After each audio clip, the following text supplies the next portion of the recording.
Hey, welcome back to Summit Sunrise. Like I said, some old faces and some new faces here on Summit Sunrise, and we are very privileged to have the artist Henry Asensio here on the morning show with us, as well as Paul Cohen from the Breckenridge Fine Art Gallery. And it's just such a tough job being surrounded by beautiful men every morning here on the morning show.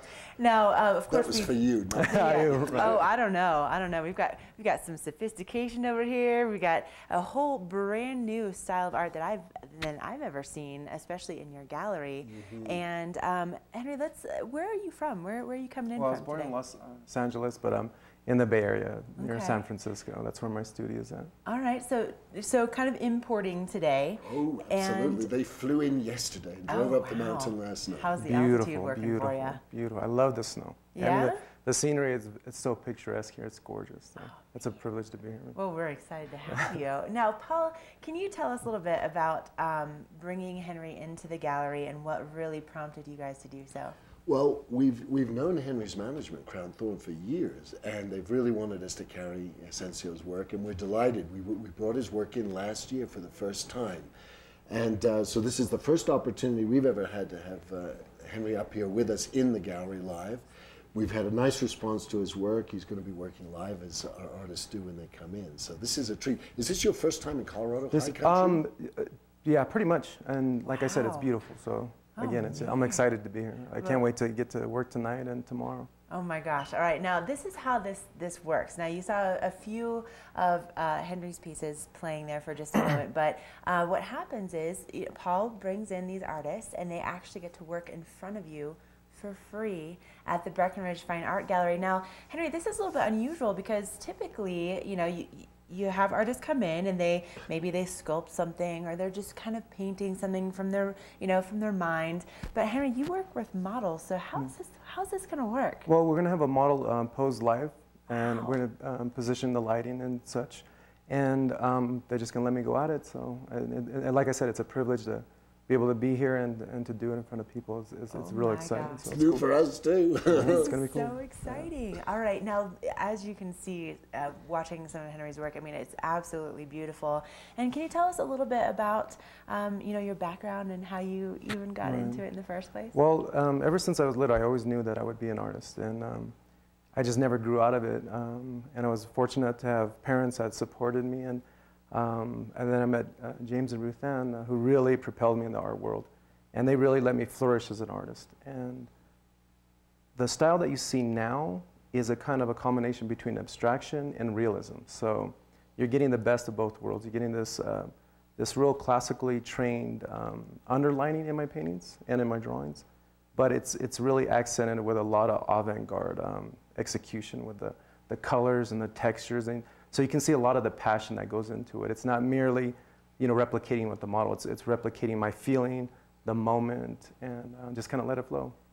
Now, I was doing a little stalking, Henry. Let's be honest. And I was watching some of your videos and kind of doing a little research, and I thought it was really interesting, kind of your philosophy on art, and a lot about how you were explaining that there's definitely a lot of depth in your paintings, and it can be a lot about maybe the chaos that's kind of surrounding a particular moment. You have done your homework. I have. Exactly. You hit it right on the head. A lot of my work has this notion of seeking solace in the midst of chaos, and we all strive for that peace and harmony in our everyday lives. But we all come to those crossroads where it doesn't go so smoothly. So I kind of, rather than avoid that, or in my paintings, I really celebrate that contrast in everyone's life, where it's met with turmoil again, but you're seeking the harmony. So that's what a lot of my work is about. It's just about that balance between emotion and passion, and then trying to find that serene moment.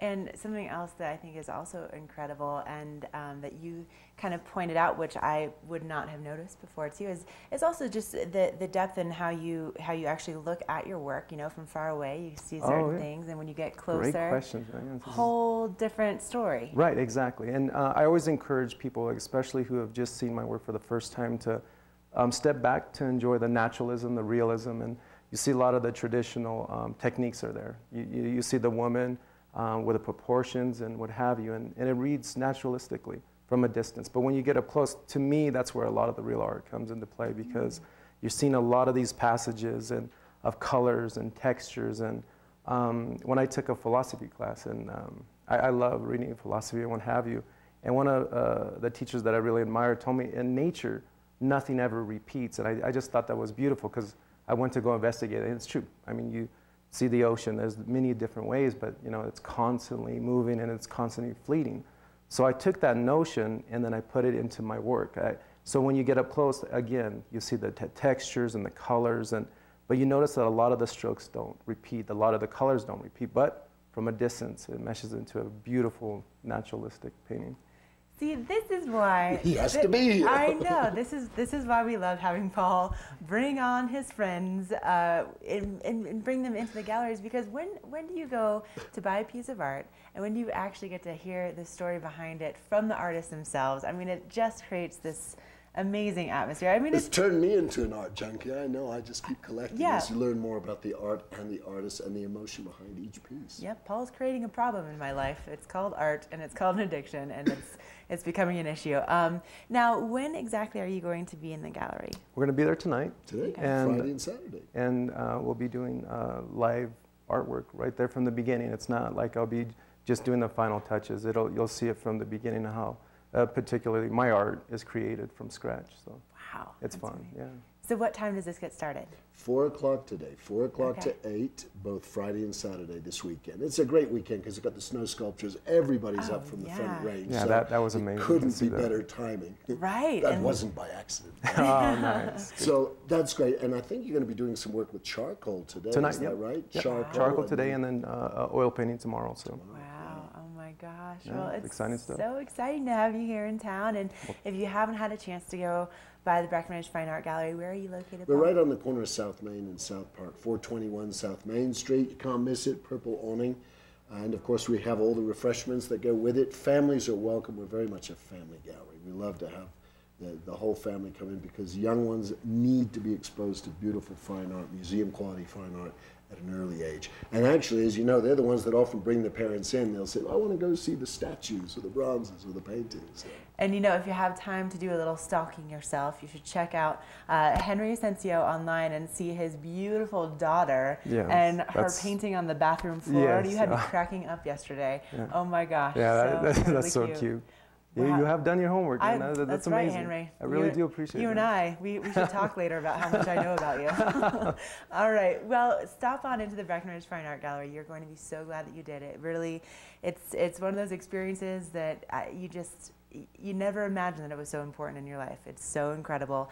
And from 4 to 8 o'clock tonight. Friday and Saturday. And tomorrow. All right. Check it out. Well, thank you guys so much for Thank coming you on. much. So nice to meet you. Pleasure. Thank you. And we're going to take a break, and we'll be right back with more Summit Sunrise.